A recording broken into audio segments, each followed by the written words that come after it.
If you are oppositional to God, by definition, you're fired, okay? By definition, you are in an adversarial relationship and God is not employing you. God doesn't need you, certainly.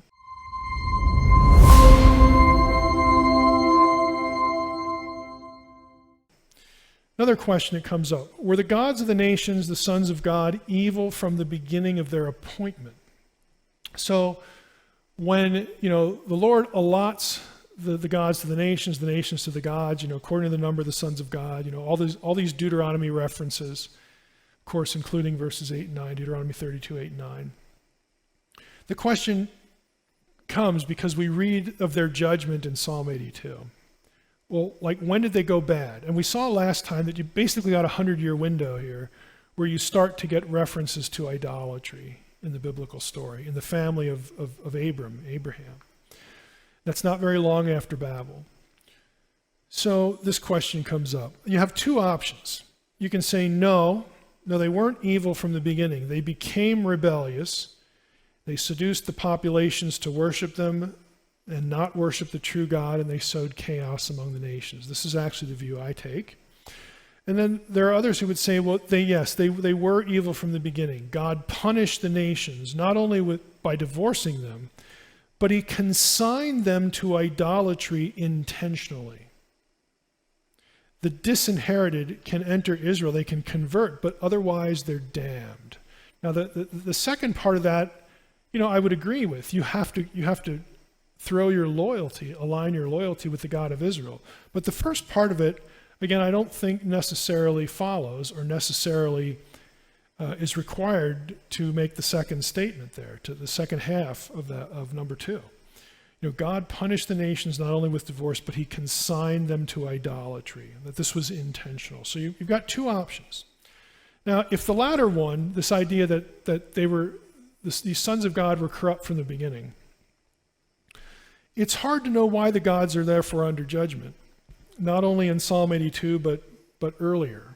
I mean, they're basically just doing their job. In other words, God shouldn't be mad at me for corrupting the nations. I was already corrupt. And he's the one that put me over this nation to corrupt it. So I'm doing my job. And there's a bit of a problem there. It's also hard to rationalize that view with the kingdom of priests idea and the covenant with Abraham. It seems from the get-go God wanted the nations back in the fold, and the Israelites and ultimately the Messiah were the key to that. So why, if God wanted the nations back, why would he intentionally consign them to idolatry? These two things seem to be sort of operating against one another. It's like, I'm going to injure you. I'm going to take a bat and hit you over the head and injure you so that I can heal you if I'm a doctor. I mean, that's just odd. Again, these two things just don't seem to quite cohere together. I'd also say if the answer is yes, again, this is intentional, why would God care about what the gods are doing at all? This goes with number 1, why be mad at them? But why would he care at all and judge them? I mean, you'd think God would be happy that the nations are getting what they deserve. This chaos. God should be happy, not angry in Psalm 82. Who cares what happens to the non-elect? They're non-elect.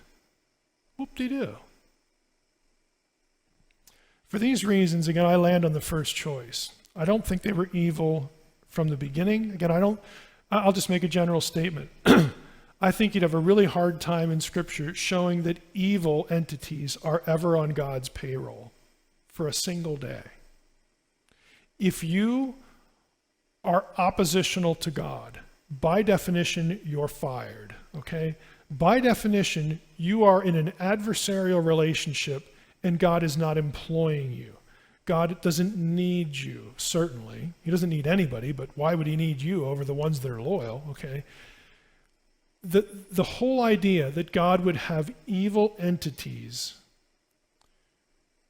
and he, on his payroll, that he's tasking them to do evil, I think is quite contrary to the nature of God and the overarching meta-narrative of Scripture, and a handful of specific passages too.